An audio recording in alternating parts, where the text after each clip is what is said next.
Pedagogía del oprimido, sección 26. Esta es una obra del maestro Paulo Freire. Capítulo 4.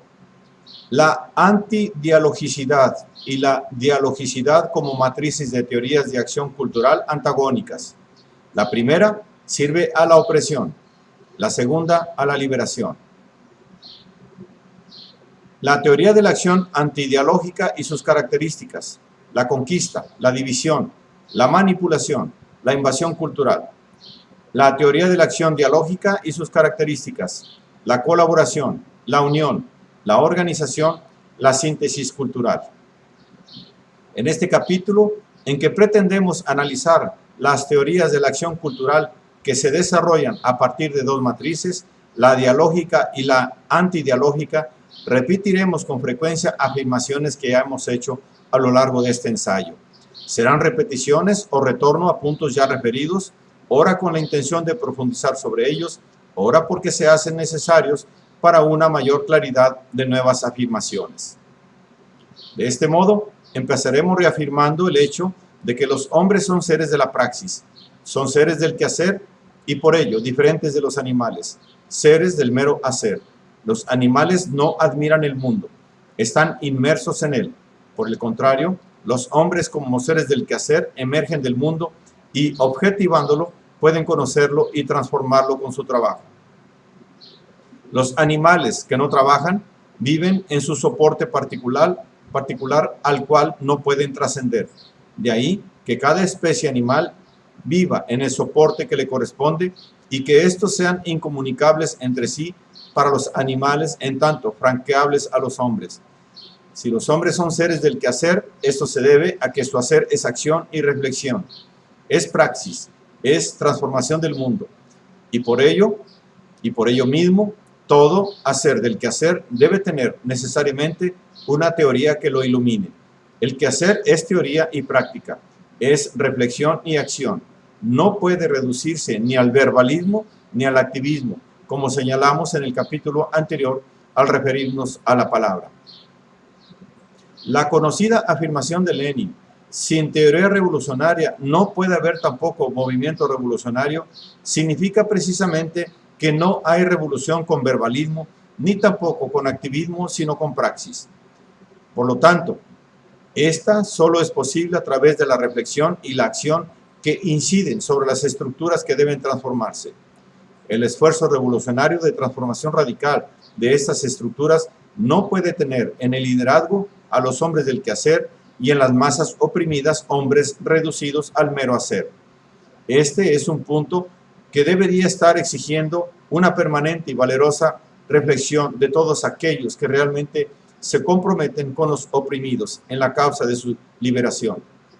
El verdadero compromiso con ellos, que implica la transformación de la realidad en que se hallan oprimidos, reclama una teoría de la acción transformadora que no puede dejar de reconocerles un papel fundamental en el proceso de transformación.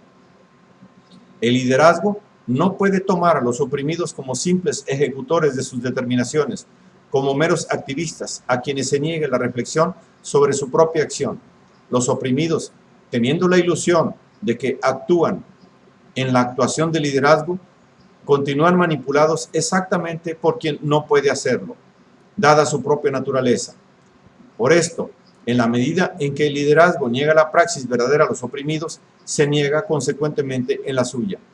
De este modo, tiende a imponer a ellos su palabra transformándola, así, en una palabra falsa, de carácter dominador, instaurando con este procedimiento una contradicción entre su modo de actuar y los objetivos que pretende alcanzar, al no entender que sin el diálogo con los oprimidos no es posible la praxis auténtica ni para unos ni para otros. Su quehacer, acción y reflexión no puede darse sin la acción y la reflexión de los otros, si su compromiso es el de la liberación. Solo la praxis revolucionaria puede oponerse a la praxis de las élites dominadoras, y es natural que así sea, pues son quehaceres antagónicos. Lo que no puede verificarse en la praxis revolucionaria es la división absurda entre la praxis del liderazgo y aquella de las masas oprimidas, de tal forma que la acción de las últimas se reduzca apenas a aceptar las determinaciones del liderazgo. Tal dicotomía solo existe como condición necesaria en una situación de dominación en la cual la élite dominadora prescribe y los dominados se guían por las prescripciones. En la praxis revolucionaria existe una unidad en la cual el liderazgo, sin que esto signifique en forma alguna disminución de su responsabilidad coordinadora y en ciertos momentos directiva, no puede tener en las masas oprimidas el objeto de su posesión.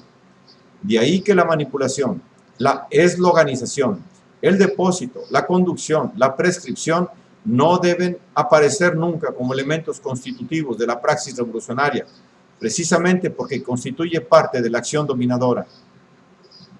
Para dominar, el dominador no tiene otro camino sino negar a las masas populares la praxis verdadera, negarles el derecho de decir su palabra, de pensar correctamente. Las masas populares no deben admirar el mundo auténticamente, no pueden denunciarlo, cuestionarlo, transformarlo para lograr su humanización, sino adaptarse a la realidad que sirve al dominador. Por esto mismo, el quehacer de éste no puede ser dialógico, no puede ser un quehacer problematizante de los hombres mundo o de los hombres en sus relaciones con el mundo y con los hombres. En el momento en que se hiciese dialógico, problematizante, o bien el dominador se habría convertido a los dominados y ya no sería dominador, o se habría equivocado.